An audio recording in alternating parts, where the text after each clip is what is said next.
इसको किसने दिया था, इसके फादर कौन है? तो भाई इसकी जो जनक है, जिसके फादर है, वो है Charles Augustan Augustan D कुलाम D कुलाम। अच्छा सर, ये वो वैज्ञानिक थे, हाँ ये वो वैज्ञानिक थे जिन्होंने कुलाम के नियम की खोज की थी। सर किस साल खोज करा? तो भाई साहब इसकी खोज उन्होंने 1785 में, हाँ केंद्र पर हुए विद्युत विद्युत बल के बारे। अच्छा विद्युत बल के बारे में, हाँ आप करोगे विद्युत बल के बारे। अगर इनके बीच में पानी होगा, इसके लिए पी का मान होता है ना, वो 80 होता है, हाँ 80 होता है। इसका मतलब ये होगा कि जो विद्युत बल होगा ना, विद्युत बल होगा वो वो होता है ना, वो दोनों आवेशों के गुणनफल क्या होता है, समानुपाती होता है। इसे बोलेंगे संयुग। सर एक बात हमको समझ में नहीं आया सर, ये कैसे गुणनफल कर लिया और नजर कर दिया गुणनफल? नहीं, इस बात में बताऊं, इसकी गुणा क्यों किया गया समझो। दूसरी बात उन्होंने कहा था कि जो इनके बीच की जो दूरी होती है उसके वर्ग के व्युत्क्रमानुपाती होता है। लेकिन सर हमको बात समझ में ये नहीं आया कि गुलाम ने इनके बीच की दूरी आर स्क्वायर ही क्यों लिया, आर भी बोल सकते थे सर, आर स्क्वायर ही क्यों लिया सर उन्होंने, ये बात समझ में नहीं आ रही। तो बेटा इस बात को मैं बताऊंगा अभी आपको। यह समानुपाती Q1 Q2 into 1/r square. Sir कैसे हो जाता सर, ये सब कैसे, सर ये तो समझ में बोला कैसे हो जाता सर, हर जगह लिखा जाता है, समझ में नहीं आता कैसे। मैं बताऊंगा, मैं देखो ध्यान से बच्चों, अभी तक आप लोगों ने कुलाम के नियम केवल रटा है और याद किया है, लेकिन आज कुलाम के नियम के पीछे का वो खास राज खोलने जा रहा हूं, जिसे बड़े से बड़े धुरंधर अपने क्लास में बताने से कतराते हैं। चलिए देर न करते वीडियो करते स्टार्ट और करते हैं कुलाम के नियम का ऑपरेशन और निकालते उसकी जन्म कुंडली। तो क्या हेडिंग है? कुलाम का नियम, कुलाम का नियम, कुलाम का नियम। सबसे पहले हम जानते हैं कुलाम का नियम पढ़ने से पहले कि इसको किसने दिया था, इसके फादर कौन है। तो भाई इसकी जो जनक है, जो इसके फादर है, वो है Charles Augustan Augustan D कुलाम D कुलाम। अच्छा सर, ये वो वैज्ञानिक थे, हाँ ये वो वैज्ञानिक थे जिन्होंने कुलाम के नियम की खोज की थी। सर किस साल में खोज किया था? तो भाई साहब इसकी खोज उन्होंने 1785 में। 1785 में, हाँ 1785 में। ठीक है सर, बहुत बढ़िया सर, जान गए। अब सर मुझे एक बात बताइए कि जो नियम है, कुलाम का जो नियम है, इसमें हम लोग क्या पढ़ने वाले हैं? तो भाई इसके अंदर आप पढ़ोगे विद्युत विद्युत बल के बारे में। अच्छा विद्युत बल के बारे में पढ़ेंगे, हाँ आप क्या पढ़ोगे? विद्युत बल के बारे में। सर ये बताइए, ये विद्युत बल कहां काम करता है? ठीक है, तो भाई विद्युत बल जो काम करता है, काम करता है वो काम करता है दो आवेशों के बीच में। अच्छा दो आवेशों के बीच में काम करता है, हाँ दो आवेशों के बीच में काम करता है। अच्छा सर, अच्छा सर ये जो दोनों आवेश होता है और दिखने में कैसा होना चाहिए? तो भाई ये जो दोनों आवेश है ना, ये दोनों आवेश बिंदु बिंदु के आकार, अच्छा बिंदु के आकार का होना चाहिए, हाँ ये बिंदु के आकार का होना चाहिए। अच्छा सर दोनों आवेश बिंदु के आकार का होना चाहिए, हाँ बिंदु के आकार का होना चाहिए। अच्छा सर ये विद्युत बल काम करता है दो आवेशों के बीच में, लेकिन कब काम करता है, कब काम करता है सर? जब जब ये दोनों आवेश क्या हो, रुके हो, क्या हो, रुके हो। रुके हो का मतलब सर वो चुपचाप बैठे हो, वो चुपचाप ऐसे बैठे। मान लो बारिश हो रही है, तुम चुपचाप बैठे हो, इसका मतलब रुकना। तो जब जब दो आवेश रुके होंगे तब सर ये बल काम करता है, हाँ। और सर वो आवेश कैसे होने चाहिए? वो बिंदु के आकार में आवेश होने चाहिए। अच्छा सर समझ में आ गया सर। सर ये जो विद्युत बल है वो किन किन चीजों पर निर्भर करता है? भाई तीन चीजों पर। सर तीन चीजों पर, हाँ कौन कौन सर? देखो जो विद्युत बल है ना, वो निर्भर करता है, हाँ सर निर्भर करता है कितनी चीजों पर? बाबू तीन चीजों पर निर्भर करता है। सर कौन कौन से? पहला हो जाता है आपका, पहला तो यानी कि ये दो आवेशों पर निर्भर करता है, हाँ ये दो आवेशों पर निर्भर करता है। कौन कौन? Q1 और Q2 पर निर्भर करता है। अच्छा सर, सर ये दो आवेशों पर निर्भर करता है विद्युत बल। सर दूसरा, दूसरा निर्भर करता है, दूसरा वो चीज है क्या, इनके बीच की दूरी, जो बीच की दूरी, हाँ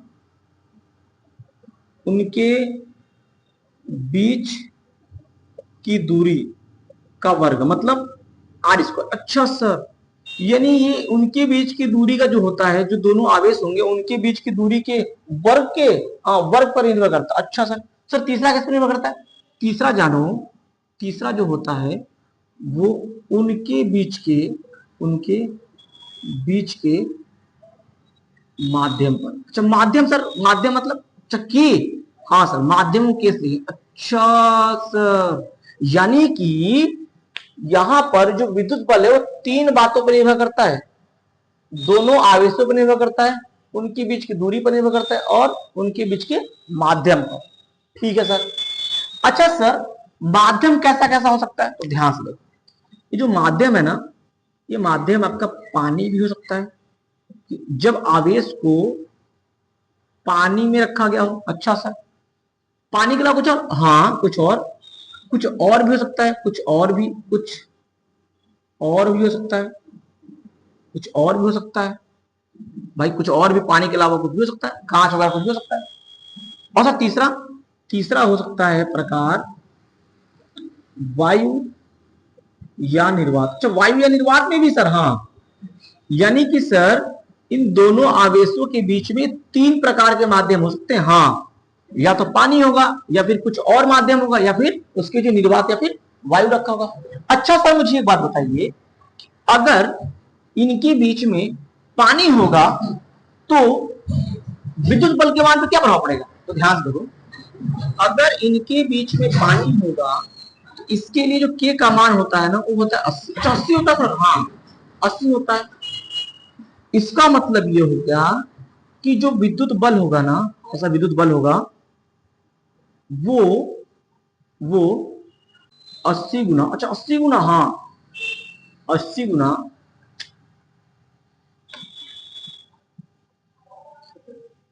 ये बल है ना, वो 80 गुना, 80 गुना, 80 गुना कम हो जाएगा। अच्छा कम, 80 गुना कम होगा, हाँ 80 गुना कम हो जाएगा। अच्छा सर, अच्छा सर अगर कुछ और हो तो भाई अगर कुछ और होगा तो जो बल है ना, जो बल है, जो बल है, जो बल है वो के गुना, अच्छा के गुना, हाँ के गुना, के गुना कम हो जाएगा।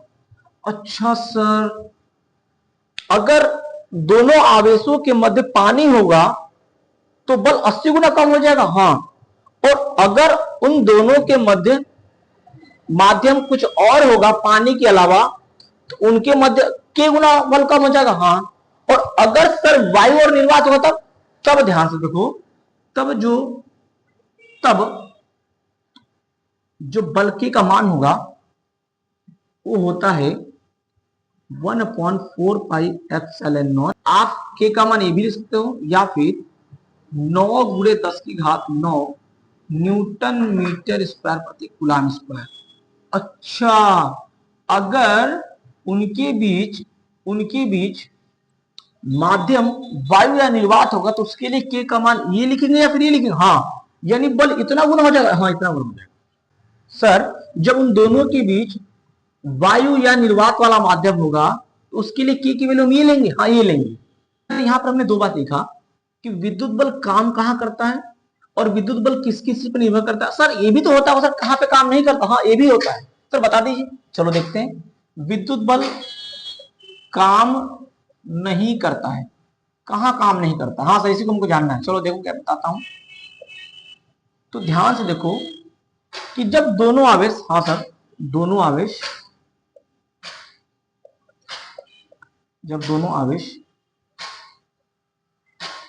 जब दोनों आवेश गति करते हैं, गति करते हैं तो यह बल काम नहीं करेगा। तो सर फिर कौन सा बल काम करेगा, ध्यान दो, जब दोनों आवेश गति करते हैं ना उस कंडीशन में चुंबकीय बल उत्पन्न हो जाता है। चुंबकीय बल, हाँ चुंबकीय बल उत्पन्न हो जाता है और ये काम करने लगता है। चुंबकीय बल काम करता है, चुंबकीय बल काम करता है, हाँ चुंबकीय बल काम करता है। ठीक है सर।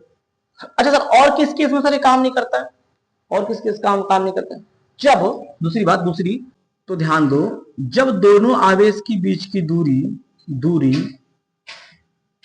कितनी हो सर, बहुत कम हो। अच्छा बहुत कम, अगर जब बहुत कम होगा, बहुत कम मतलब सर कितना, अरे नाभिक के आकार, अच्छा नाभिक के आकार का, नाभिक के आकार, यानी कि सर नाभिक के आकार का होगा तब भी ये बल काम नहीं करेगा। अच्छा, जब दोनों आवेश की बीच की दूरी बहुत कम मतलब नाभिक के आकार का होगा तो बल काम नहीं करेगा। तो सर फिर वहां पर कौन बल काम करेगा? वहां पर काम करता है नाभिकीय बल काम करता है। अच्छा, वहां पर नाभिकीय बल काम करने लगता है। हाँ, वहां पर नाभिकीय बल काम करता है। ठीक है सर, समझ में तो हमको आ गया सर कहां पर क्या क्या होता है। ठीक है ना, इसको नोट करो। मजा आया? यस सर, मजा आया। मजा आया ना? ठीक है, ऐसे एमसीक्यू क्वेश्चन आते हैं, मजा आता है हमारे पास। अब हम लोग इस कूलाम के नियम को प्रूफ करेंगे। अच्छा, प्रूफ करेंगे? हाँ, प्रूफ करेंगे। कूलाम का नियम, ठीक है सर, कूलाम का नियम, इसको हम लोग क्या करेंगे? प्रूफ करेंगे। तो आपने देखा था कि कूलाम ने बताया कि यह बल दो आवेशों के बीच में काम करता है। ठीक है, दो आवेश लेंगे, लेकिन वो दोनों आवेश कैसा होना चाहिए? बिंदु के आकार का। चलो, एक हमने माना यहां पर एक आवेश है क्या, Q1 इस बिंदु पर है, और एक आवेश यहां है जो क्या है, Q2। ठीक है सर, Q1 Q2 आवेश है, और इनके बीच की जो दूरी है ना वो क्या है, R ले लो, D ले लो, कुछ भी ले लो, हमने R ले लिया। ठीक है, R ले लिया, कोई दिक्कत नहीं। तो अगर ये दो आवेश है, इनकी दूरी भी R है, तो फिक्स है कि इनके बीच में बल काम करेगा। वो बल क्या कहलाएगा? FO कहलाएगा, विद्युत बल। ठीक है सर, अभी हमने देखा पीछे कि जो बल होता है वो इन दोनों आवेशों पर भी निर्भर करता है और इनके बीच की दूरी पर निर्भर करता है। सर कैसे निर्भर करता हुआ? ध्यान से देखो, जो ये बल होता है ना वो दोनों आवेशों के गुणनफल की क्या होता है? समानुपाती होता है। इसे बोलेंगे समीकरण फर्स्ट। सर एक बात हमको समझ में नहीं आया सर ये कैसे गुणनफल कर दिया? अपने मन से कर दिया क्या गुणनफल? नहीं, इस बात को मैं बताऊंगा कि इसको गुणा है क्यों किया गया। समझो, अगर दो आवेश होंगे तो पक्का उनके बीच में विद्युत बल काम करेगा। हाँ सर, काम करेगा। अगर मेरे पास बाबू दो आवेश होंगे तो फिक्स है कि वहां पर बल काम करेगा, बिल्कुल करेगा सर। और इस बल का मान जीरो तो नहीं हो सकता सर, बिल्कुल नहीं हो सकता। जीरो से या तो कम होगा या फिर ज्यादा होगा, लेकिन जीरो नहीं हो सकता। सर जीरो किस केस में होगा? बल जीरो उस केस में होगा जब इनमें से कोई एक आवेश न रहे। मतलब सर कि दो आवेश होंगे तो पक्का इनके बीच में बल काम करेगा, वो बल कभी जीरो नहीं होगा। बल जीरो तभी होगा जब उनमें से एक आवेश क्या रहे? न रहे, मतलब गायब हो जाए, केवल एक ही आवेश रहे। हाँ, उस कंडीशन पे। तो कहने का मतलब टोटली क्या है? कहने का टोटली मतलब हमारा ये है कि अगर दो आवेश रहेंगे तो दो आवेश अगर प्रेजेंट हैं तो उस कंडीशन में बल का मान जीरो नहीं होना चाहिए। जीरो तब होगा जब एक आवेश ना रहे। अब समझो कि मेरे पास दो आवेश हैं, पॉजिटिव हो सकता है, निगेटिव हो सकता है, एक निगेटिव एक पॉजिटिव हो सकता है, तीन कंडीशन हो सकता है। या तो सर दोनों क्या होंगे? पॉजिटिव होंगे, या फिर दोनों निगेटिव होंगे, या फिर एक पॉजिटिव और एक निगेटिव होगा। ये तीन कंडीशंस में आवेश यहां पर हो सकते हैं।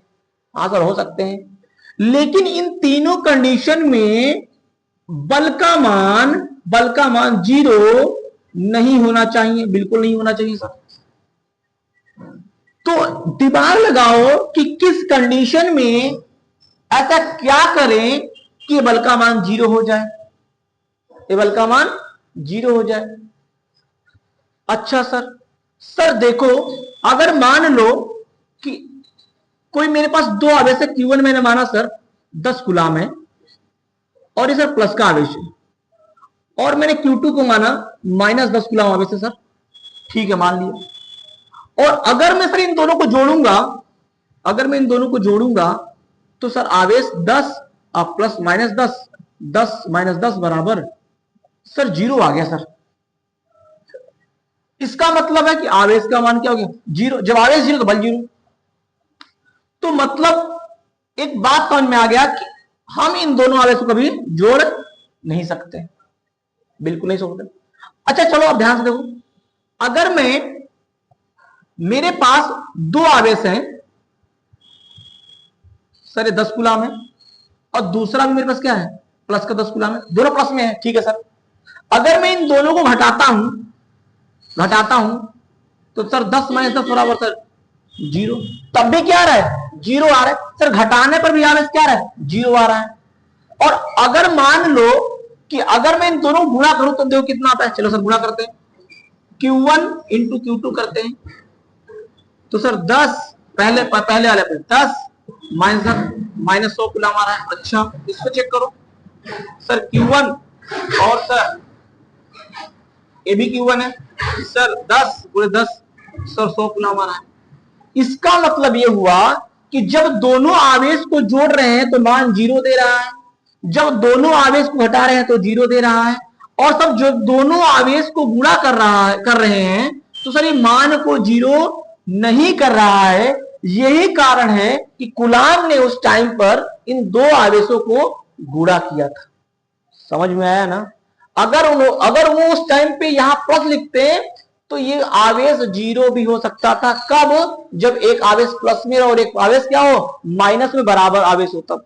लेकिन ऐसा हो ही नहीं सकता, क्योंकि बोला गया है कि अगर दो आवेश होंगे तो उनके बीच एक बल काम करेगा। बल काम करेगा मतलब पक्का आवेश का कुछ ना कुछ वहां पर मान होगा, आवेश का मान जीरो हो ही नहीं सकता। जब आवेश जीरो तो बल जीरो हो जाएगा।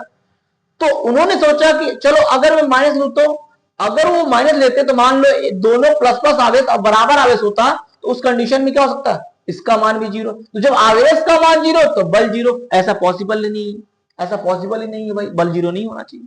फिर अगर वो मल्टीप्लाई करते दोनों आवेश को, तो मल्टीप्लाई करने में हमने क्या देखा कि किसी भी कंडीशन में आवेश का मान जीरो नहीं हो रहा है। इसीलिए उन्होंने सोचा कि हम इन दोनों आवेशों को मल्टीप्लाई करेंगे। अब मल्टीप्लाई करने में आवेश का मान जीरो नहीं होगा, और जब आवेश का मान जीरो नहीं होगा तो इनके कारण जो बल काम करेगा उसका मान भी जीरो नहीं होगा।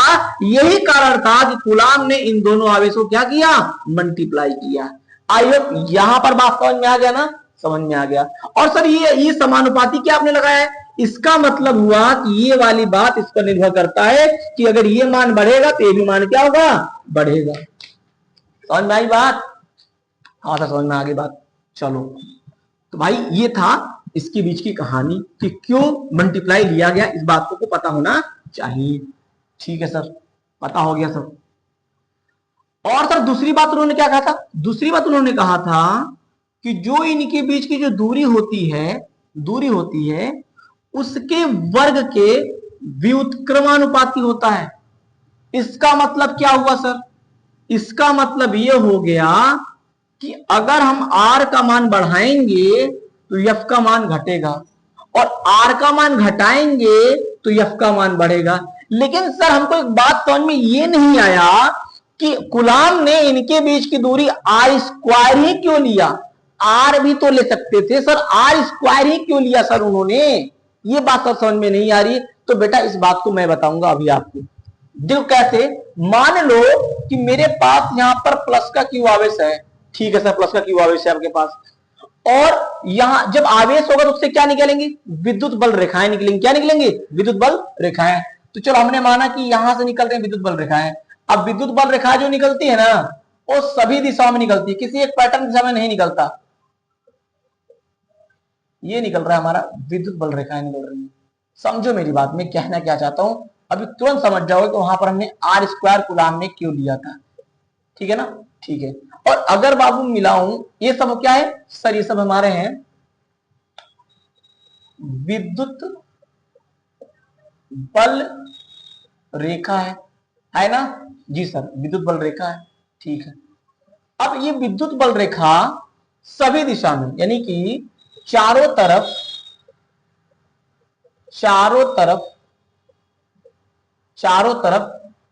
3D डायरेक्शन में, 3D मतलब सर जो बिल्कुल गोल हो। सर कैसे था, मतलब ऐसे गोल हो, चारों तरफ गोल हो, चारों तरफ गोल हो, ऐसे ऐसे गोल हो, मतलब बॉल की तरफ। एक बॉल फुटबॉल लो, हाथ में उंगली रखो, गोल है चारों तरफ, वो 3D शेप में है। सर यहाँ पे कैसे दिखाएंगे इसको, आप ऐसे करो मिला, हमने मान लो मिला दिया, क्या बन गया, गोला बन गया। और इसकी त्रिज्या हमने क्या मान लिया, हमने माना इसकी त्रिज्या सर R1 हो गया इस गोले की त्रिज्या। कोई दिक्कत, कोई दिक्कत नहीं।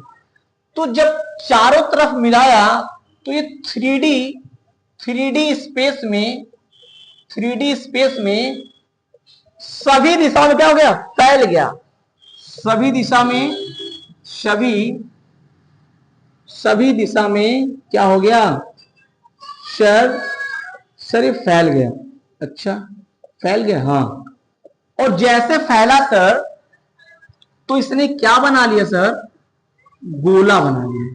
क्या बना लिया, गोला, गोला बनाया। क्या बना लिया, गोला। अब ध्यान से देखो कि जब मेरा विद्युत बल रेखा यहां तक पहुंचा था तो एक इतना बड़ा गोला बना। और अगर सोचो ये अगर और फैल जाए, तो अगर और फैलेगा ये ऐसे और फैलेगा तो ये क्या बना लेगा सर, और फैला, मान और फैल गया, और फैल गया, और फैल गया, और फैल गया, मतलब बहुत फैला, फैला फैला फैला। तो अगर सर फैलेगा सर तो एक बड़ा सा गोला बना देगा। ये क्या बना लेगा, बड़ा सा गोला बना देगा सर। अगर फैलेगा सर ये बड़ा गोला बनाएगा, बड़ा गोला, बड़ा गोला बनाएगा। तो यहां पर आपको दो गोला दिख रहा है।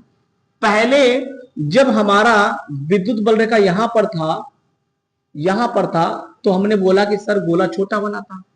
और जैसे मेरा विद्युत बल रेखा और आगे बढ़ा तो सर ये बड़ा गोला बना लिया। मतलब सर जब सभी दिशाओं में जब ये फैलता है ना तो गोला दो बन गया। एक सर गोला बना आपके पास, एक छोटा गोला बन गया, छोटा गोला। और सर एक बना आपके पास बड़ा गोला, सही बात में बड़ा गोला बन गया। और एक बात बताओ कि इस छोटे गोले की क्षेत्रफल क्या होती है। सर इस छोटे गोले का सर क्षेत्रफल हम मान लेंगे, अगर सर त्रिज्या आपने R1 माना है तो सर 4 पाई R1 स्क्वायर हो जाएगा। और हमने माना कि जो बड़ा वाला गोला है उसकी त्रिज्या हमने माना R2, तो बड़े वाले गोले का क्षेत्रफल क्या हो जाएगा, 4 पाई R2 का स्क्वायर। अच्छा सर, हाँ इसका मतलब सर छोटे गोले का सर जो क्षेत्रफल आपने माना, क्षेत्रफल वो हो गया सर 4 पाई R1 स्क्वायर, हाँ 4 पाई R1 स्क्वायर।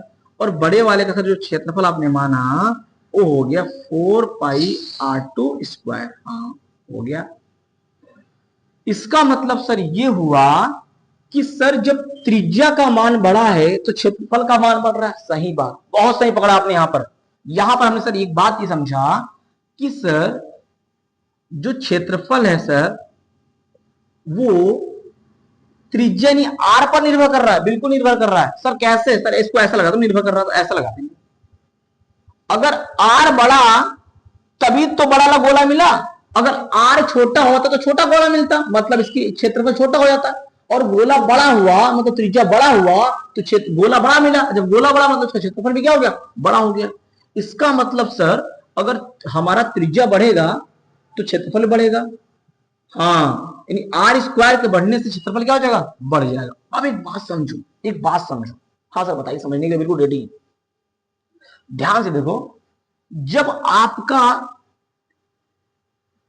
क्षेत्रफल छोटा था, कम था, तो उस केस में यानी कि इस केस में जब आवेश जो विद्युत आवेश के पास जो विद्युत बल रेखाएं होती हैं जब पास पास में होता है तो यहां पर जो बल काम करता है, बल मतलब जो यहां पर यफ काम करता है वो अधिक काम करता है, अधिक होता है। इसका मतलब सर छोटे गोले में जो क्षेत्रफल में जो बल होगा उस बल का मान अधिक होगा, उस बल का मान सर अधिक होगा, हाँ उस बल का मान यहां पे क्या अधिक होगा।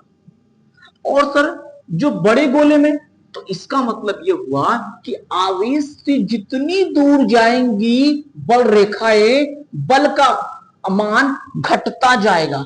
आवेश के पास जितनी पास पास बल रेखाएं होंगी तो बल का मान वहां ज्यादा होगा, और जैसे जैसे जैसे जैसे बढ़ेगा तो बल का मान भी क्या होगा, बढ़ेगा, मतलब कम होगा। क्या होगा, कम होगा। इसका मतलब सर जो बड़ा वाला गोला है उसके क्षेत्रफल में जो हमारा बल का मान है वो क्या हो गया, कम हो गया। अच्छा, कम हो गया, इसका मतलब सर ये हो गया कि जो बल का मान है वो क्षेत्रफल पर निर्भर कर रहा है, बिल्कुल निर्भर कर रहा है।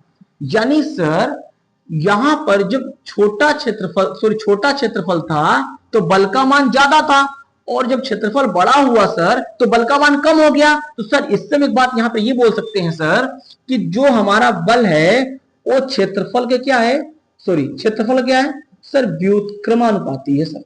क्या है, व्युत्क्रमानुपाती है। मतलब क्या है कि क्षेत्रफल बढ़ेगा तो बल का मान घटेगा, क्षेत्रफल घटेगा तो बल का मान बढ़ेगा। जैसे यहां देखो, क्षेत्रफल बढ़ा था तो बल का मान कम हुआ, मतलब क्षेत्रफल बड़ा हुआ बल का मान कम हुआ। जब क्षेत्रफल छोटा था तो बल का मान बड़ा हो गया, जब क्षेत्रफल छोटा हुआ तो बल का मान बड़ा हो गया। आए बात समझ। तो सर इस बात से हम ये भी सर बोल सकते हैं कि जब सर जो क्षेत्रफल हुआ वो आर स्क्वायर निर्भर करता है, इसका मतलब जो एफ का मान होगा 1/r² हो जाएगा। बिल्कुल हो जाएगा, बिल्कुल हो जाएगा, बिल्कुल हो जाएगा, क्योंकि क्षेत्रफल का मान तो आर स्क्वायर पर ही निर्भर कर रहा है। जब आर स्क्वायर बढ़ेगा तभी तो क्षेत्रफल बढ़ेगा। तुम डायरेक्टली ना बोलते कि सर अगर हम त्रिज्या बढ़ाएंगे तो बल का मान घटेगा। त्रिज्या हमने बढ़ाया सर तो बल का मान घट गया। आई बात समझ। यही रीजन है कि कूलाम ने उस टाइम पर इनके बीच की जो दूरी था वो 1/r² लिया था। आई बात समझ। सर समझ में आ गया सर, अच्छे सर समझ में आ गया, समझ में आ गया ना। ठीक है, तो यहां पर क्लियर हुआ ना कि कैसे कूलाम ने एफ की जो वैल्यू थी वो उनके बीच की जो डिस्टेंस था उसके व्युत्क्रमानुपाती लिया था। हाँ सर समझ में आ गया, चलो बहुत बढ़िया, समझ में बस आना चाहिए। एक एक चीज बिल्कुल क्लियर कर दूंगा, डाउट बिल्कुल क्लियर भाई। ठीक है, समझ में आया ना। अब देखो, जब गुलाम ने ये और ये बातें उन्होंने बताया तो फिर क्या किया, उन दोनों गुलाम ने इन दोनों को एक में मिक्स कर दिया। ध्यान से देखिए, समीकरण 1 तथा 2 से, समीकरण 1 तथा 2 से क्या हो जाएगा, यफ समानुपाती Q1 Q2 into 1/r²। Sir ये कैसे हो जाता है सर, ये सर कैसे हो, सर यही सर समझ में हमको नहीं आता सर, कैसे हो जाता है सर। हर टीचर सर यही करा देता है सर, समझ में नहीं आता सर कैसे होता है। मैं बताऊंगा, मैं देखो ध्यान से, एक गणित का नियम होता है क्या, संयुक्त वितरण का नियम। क्या होता है, संयुक्त वितरण का नियम होता है। इस नियम में कहा जाता है कि अगर कोई चीज है, मान लो मैंने हमारा कोई चीज है, ये चीज अगर कोई चीज दो अलग अलग चीज पर निर्भर करता, मतलब सर ये जो चीज है वो बी पर निर्भर कर रहा है और ये चीज है जो सी पर निर्भर कर रहा है, तो उस कंडीशन में जो ए का जो मान होगा वो बी और सी के गुणनफल में क्या होगा, समानुपाती होता है। अच्छा सर ऐसे काम कर रहा, हाँ ऐसे काम कर रहा है। तो यहां पर देखो ना, यफ का मान है जो इस पर निर्भर कर रहा है, यफ का मान है जो इस पर निर्भर कर रहा है, तो यहां पर क्या लग जाएगा, संयुक्त वितरण का नियम लग जाएगा। तो यफ हो जो होगा तो इसके और इसके गुणनफल में क्या हो जाएगा, समानुपाती हो जाएगा। ऐसे सर समझ में आ गया समझ में जी सर। तो बाबू यहां पर मैंने आपके एक एक डाउट्स को क्लियर कर दिए, कहां पर कैसे कैसे होता है। ठीक है, ठीक है सर। तो अगर मैं मिक्स करूंगा तो क्या बनेगा, एफ समानुपाती Q1 Q2 अपन में क्या हो जाएगा सर, हो जाएगा R²। ठीक है, अब क्या होगा, अब ध्यान से तो जैसे यहां से हटेगा, समानुपाती हटेगा तो यहां जाएगा C, तो देखिए F बराबर K इंटू Q1 Q2 अपन में R²। ठीक है सर, R²। जहां सर K क्या है, अभी आपने पढ़ा क्या, K क्या है, माध्यम। याद है आपको, माध्यम बताया था कि आवेशों के बीच के माध्यम K। हाँ सर K, तो जहां की एक नियतांक है इसे दोनों आवेशों के बीच का क्या कहते हैं, माध्यम, बीच का माध्यम कहते हैं। ठीक है ना। तो अगर मान लो कि हमने माना कि अगर इन दोनों आवेशों को मैं कहां रख दूं, वायु या फिर निर्वात में, तो माने यदि दोनों आवेशों के बीच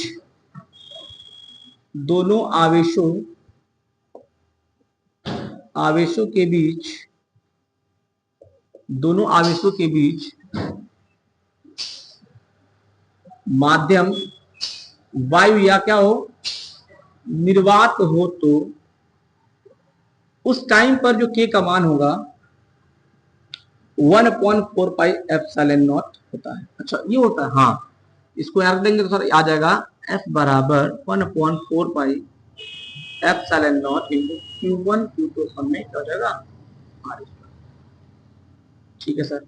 सर यहाँ पर सर 4 पाई समझ में आया सर, ये एप्सिलॉन नॉट कैसे बना सर, ए एस बना, ए एस एस। सर ये क्या है, चलो देखो, जहां एप्सिलॉन नॉट एक नियतांक है, एक नियतांक है, एक नियतांक है, ठीक है ना, जिसे निर्वात या वायु का विद्युतशीलता कहते हैं। अच्छा विद्युतशीलता कहते हैं, हाँ इसी को कहते हैं विद्युतशीलता। अच्छा विद्युतशीलता कहते हैं। और ध्यान दो जो इसका मान होता है ना, वो होता है 8.854 इंटू 10 की पावर माइनस का 12 हो जाएगा कूलाम स्क्वायर प्रति न्यूटन मीटर स्क्वायर, ये मान होता है। अच्छा सर ये मान होता है, हाँ। अब सर अब यहां पे ध्यान से देखो, अगर मान लो कि आप सवाल लगा रहे हो, ठीक है ना, और क्वेश्चन हल करते समय आप इसकी वैल्यू, किसकी वैल्यू, आप इसकी वैल्यू जो है, यहां ध्यान से देखो, हमने क्या बताया कि क्वेश्चन सॉल्व करते समय आप 1/4πε0 का जो मान होगा उसे 9 इंटू 10 की पावर 9 न्यूटन मीटर स्क्वायर प्रति कूलाम भी लिख सकते हो, ठीक है ना, इस बात को वहां पर आप लिख सकते हो। तो सर अगर मैं इसको यहां रखूं तो क्या बनेगा, तो भाई बना दो ना, F बराबर 9 इंटू 10 की पावर 9 Q1 Q2 अपन में क्या हो जाएगा R स्क्वायर हो जाएगा, फॉर्मूला का ये बन जाएगा।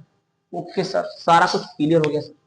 लेकिन सर एग्जाम में ऐसा करेंगे, हाँ ऐसे ही करेंगे सर, इसका कुछ डेफिनेशन वगैरह नहीं लिखवाया, अरे लिखवा दे रहा हूं, क्यों परेशान हो रहा है बच्चा।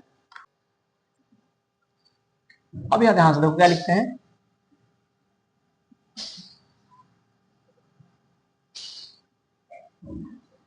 कूलाम के अनुसार किन्हीं दो बिंदु आवेशों के मध्य एक वैद्युत बल कार्य करता है, जो दोनों आवेशों के गुणनफल के समानुपाती तथा उनके बीच की दूरी के क्या हो रहा है, व्युत्क्रमानुपाती, दूरी के वर्ग के व्युत्क्रमानुपाती होता है। इसे कूलाम का नियम कहते हैं, इसे कूलाम का नियम कहते हैं, ठीक है ना। माना दो आवेश Q1 तथा Q2 है और इनके बीच की दूरी क्या है, स्मॉल r। आप एग्जाम में ये लिखना, फिगर बनाना, फिर एक करते करते यहां पर कर देना। यहां पर कूलाम का नियम होता है बिल्कुल कंप्लीट हो गया, इसको आप नोट कर लो फटाफट। Okay sir, okay sir. हम नोट कर लेंगे सर। तो करो सर, नोट करोगे तो करो, हम यही चाहते हैं आप नोट करो। ठीक है सर, नोट कर रहे हैं सर। अब क्या देखेंगे, विद्युतशीलता का बीमीय सूत्र लिखते हैं यहाँ पे क्या, एप्सिलॉन नॉट या विद्युतशीलता